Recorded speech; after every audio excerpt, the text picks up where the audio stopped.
সবাইকে স্বাগতম। আজকে আমি নোটের শাক আর ছেঁচি শাক একসাথে করব। এই জন্য এখানে নিয়েছি ছোট দুটো আলু, ছোট ছোট করে কেটে নিয়েছি গোট গোট করে।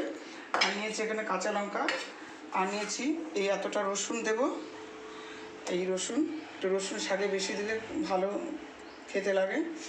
আর দেবো এখানে এই দুটো ছোট ছোট বেগুন। আমি আলু বেগুন দিয়ে এই নোটের শাক রান্না করব।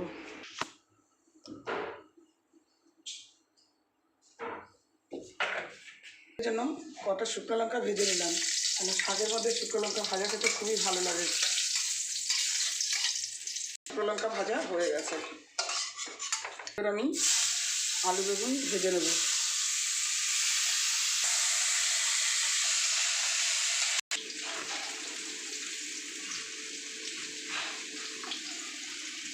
লঙ্কাটা কেটে আমি ধুয়ে নিয়েছি। এবার এর সাথে দিয়ে দেবো, একসাথে ভেজে তুলে দেবো আন্দাজ মতো।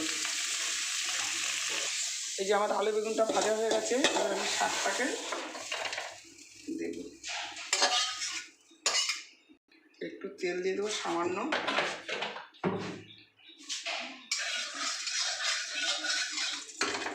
শাকটাকে একটু আমি কড়াইতে মজিয়ে নেব। এখানে আমি কাঁচা লঙ্কা থেতো করে রেখেছিলাম, কাঁচা লঙ্কা দিয়ে দিলাম।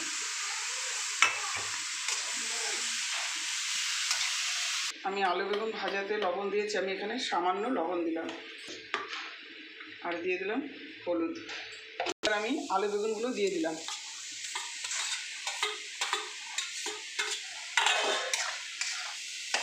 আমার হয়ে গেছে। এবার আমি শাকটাকে ফোড়ন দেবো। এবার আমি কড়াইতে তেল দিয়ে দিলাম। আমি এখানে শুকনো লঙ্কা ফোড়ন দিয়ে দিলাম। আর দিয়ে দিলাম কালো জিরে 7 চা চামচ। এবার দিয়ে দিলাম রসুন থেতো করে রেখেছিলাম, দিয়ে দিলাম। রসুনটা ভাজা ভাজা হয়ে গেছে। এবার আমি শাকগুলোকে দিয়ে দিলাম।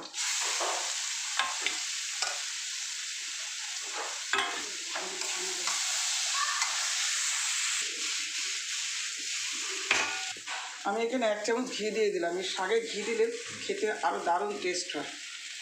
এই যে আমার শাক ভাজাটা হয়ে গেছে।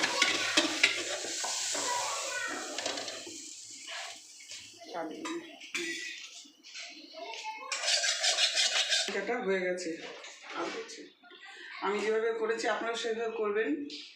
বাড়িতে খেয়ে প্রত্যেকে ভালো বলবে, এবং ভালো লাগলে লাইক কমেন্ট শেয়ার করবেন, এবং পাশে থাকা বেল আইকনে ক্লিক করবেন, এবং সবাইকে আমাকে সবাই সাবস্ক্রাইব করবেন।